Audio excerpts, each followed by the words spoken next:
Привет, это майор в отставке. Когда мы говорим о терроризме, большинство людей представляет себе бородатого фанатика с поясом шахида, который кричит «Аллаху Акбар» и с безумным взглядом бросается в толпу людей. Но давайте не будем наивными. Самые масштабные, самые разрушительные теракты в истории человечества совершались не безумцами-одиночками, а государствами. И сегодня у нас есть ярчайший пример такого государства.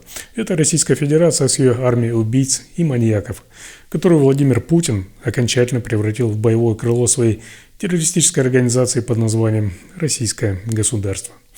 Да, это не преувеличение. Сегодня армия РФ – это не защитник страны, а инструмент государственного террора, работающий по тем же лекалам, что и ИГИЛ. Напомню, что меня зовут Олег Кашинцев, и я майор полиции в отставке из города Рыбинска Ярославской области. И сегодня в этом видео кратко про армию и руководство РФ. Ставьте лайк, подписывайтесь и поехали.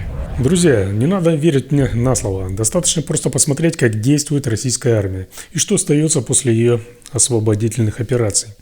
Где она появляется, там кровь, разрушение и смерть.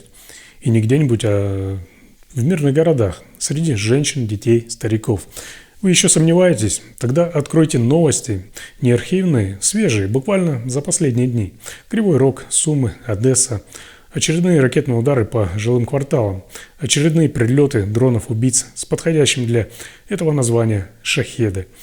Уничтоженные дома, десятки раненых и убитых, среди них, как всегда, дети. Это не военные объекты, это не заводы, не штабы. Это улицы, школы, детские сады, квартиры и магазины, полные людей. Это терроризм в прямом эфире. Именно страх и смерть мирных людей – вот их настоящая цель. И они этого даже не скрывают. Наоборот, хвастаются, показывают видео взрывов и смеются в комментариях. Что это, если не терроризм государственного масштаба? Давайте пройдемся по чек-листу любой террористической группировки. Все это есть в армии РФ. Убийства гражданских? Да, системно. Удары по школам, больницам, роддомам есть. Использование запрещенных вооружений, фосфор, кассетные, термобарические, шрапнель и поражающие элементы в центре городов, где много людей. Все это есть. Захват заложников и депортации. Десятки тысяч украинских детей выкрадены и вывезены в Россию. Тысячи людей в России брошены в тюрьмы как заложники. Шантаж ядерным оружием присутствует, куда же без этого. Пропаганда, которая выставляет жертв виновными, отточена до автоматизма. Сравните с ИГИЛ, Аль-Каидой или Хамасом. Разве методы сильно отличаются?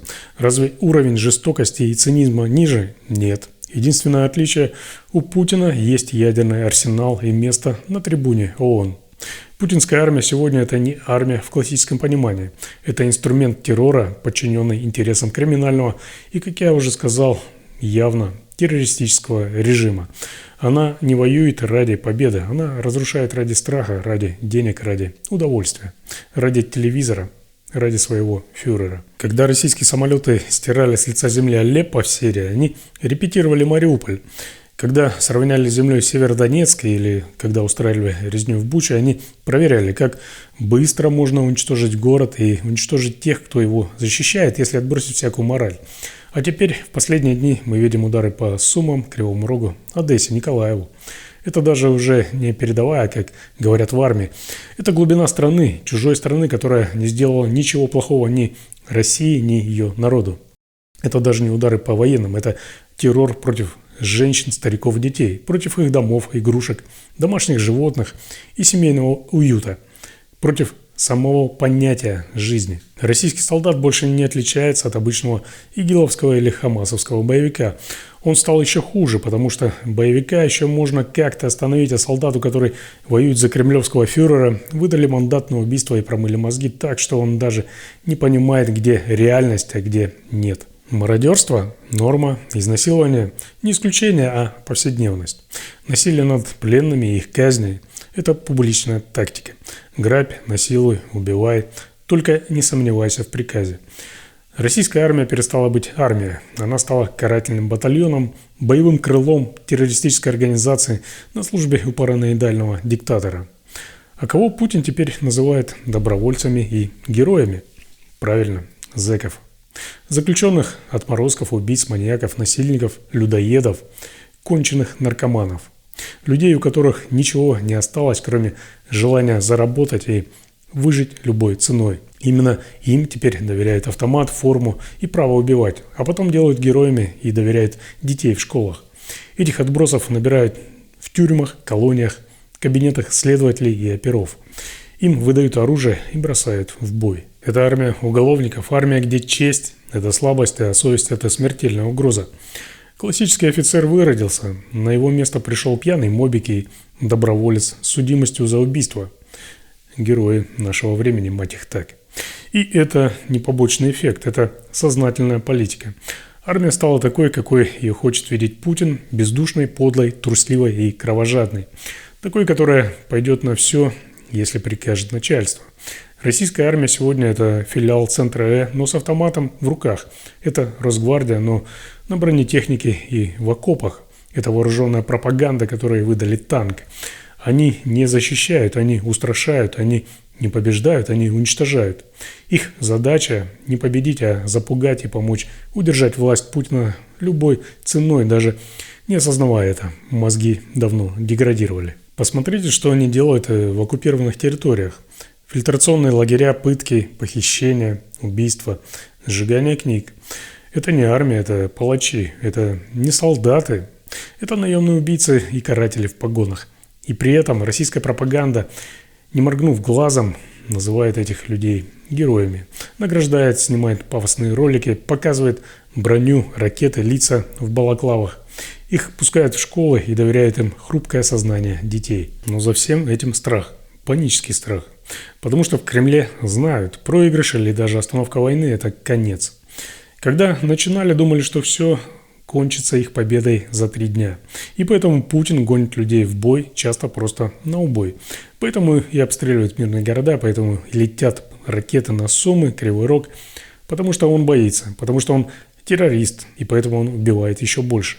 И пока этот режим жив, армия будет выполнять ровно одну задачу – быть инструментом политического террора. Не армией, а государственной террористической группировкой, вооруженной до зубов, без тормозов, без чести и без совести. Так что, когда вы слышите фразу «героическая армия России», не ведитесь. Это не армия, это банда. Это боевики только под флагом России, под флагом, который они испачкали кровью и смертью, и который нам уже никогда не отстирать. И последнее, для тех, кто все еще носит погоны. Кто остался в этой армии, в этой системе, кто думает, что служит Родине. Вы больше не защищаете свою страну. Вы защищаете преступников, маньяков, страшный прогнивший режим, для которого вы просто инструмент, просто винтик, который однажды станет ненужным. Ваши приказы и приказы, которые вы исполняете, преступны. Ваше молчание – это соучастие. Ваши руки, они в крови, даже если вы еще не стреляли. Но пока вы живы, у вас есть выбор. Хоть раз в жизни поступить как человек. Не как винтик, не как пес на цепи, а как человек. Откажитесь, остановитесь. И если у вас есть доступ, остановите тех, кто дает эти приказы. Потому что ни один фюрер не держится без тех, кто выполняет его приказы. Вы можете переломить ход событий. Вы можете спасти не только чужие жизни, но и свою душу. Потому что потом не будет «я не знал, я просто исполнял приказ, приказ есть приказ». Потом будет суд, потом будет Гаага. У таких преступлений нет сроков давности. Вас будут преследовать всю вашу жизнь. А еще будет ваша совесть, она куда страшнее любого трибунала.